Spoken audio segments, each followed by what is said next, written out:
In a small town surrounded by endless forests, people began to vanish without a trace. At first, it was just a hiker, then a delivery driver, and later, entire families. The police searched the woods, but every trail ended in silence. One night, a college student named Daniel decided to investigate. Armed with only a flashlight and a camera, he followed an old rumor about an abandoned mansion hidden deep in the forest.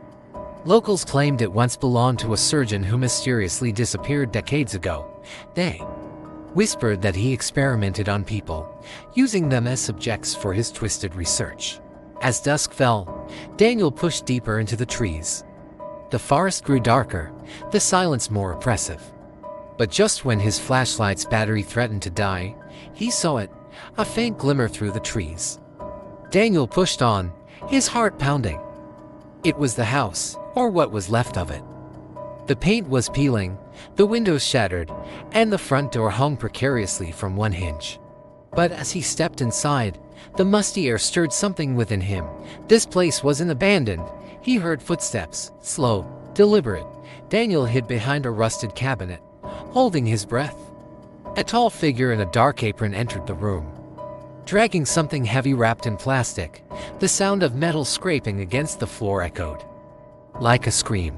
Daniel's heart pounded as the figure began unwrapping the bundle. It was a human body, still twitching. Daniel wanted to run, to scream, but terror froze him in place. The man with the apron looked up. In the dim light, Daniel could see a mask stitched together from pieces of different faces. The man whispered, "You shouldn't have come here. You're next." And Daniel realized with a jolt that he was still holding his camera. It fell to the ground, still recording. The man in the mask lunged. The last thing Daniel saw was the flash from his camera going off one final time before everything went black. The next morning, hikers discovered Daniel's camera at the edge of the forest. It was battered, the lens cracked, but the memory card was intact. As news of the missing student spread, a detective named Isabella Reyes took charge of the investigation. She uploaded the video to her computer.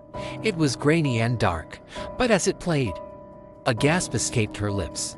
The footage showed everything: the mansion, the ritualistic way the body was presented, the mask. But as she watched, something else caught her eye. In the corner of one frame, almost too small to notice, was the reflection of a face, a man staring back at the camera with an eerie familiarity. She ran the video through image stabilization software, hoping to enhance the reflection. And there, staring back at her, was a face she knew all too well. Dr. Ernest Fairchild, the town's most renowned surgeon from decades past. He vanished without a trace in 1982, leaving behind rumors of unethical experiments. Could he be the same man? Isabella showed the footage to the town's elder, a woman named Martha Kent. "I recognize that apron," Martha said, her voice trembling. That was the doctor's. She told Isabella about the stories that circulated around town, about how the doctor had a fascination with preserving human life, with pushing the boundaries of science. But his experiments went too far, and he paid the ultimate price. But if he was dead, why did he appear in the video? And where was the mansion? Isabella searched the area where Daniel had found the camera, but there was no sign of the house. Had it been torn down? Were the townspeople covering up the truth? Then she remembered an old case file from the 80s, a missing persons report from a hiker who vanished in the woods. The description matched Daniel's story. There was even a sketch of the house. But something was off. As she studied the drawing, she realized it wasn't the woods that had changed. It was the road system. New roads had been built right over the area where the house once stood. Determined, Isabella got the dig site coordinates from the file and headed out. She wasn't prepared for what she found.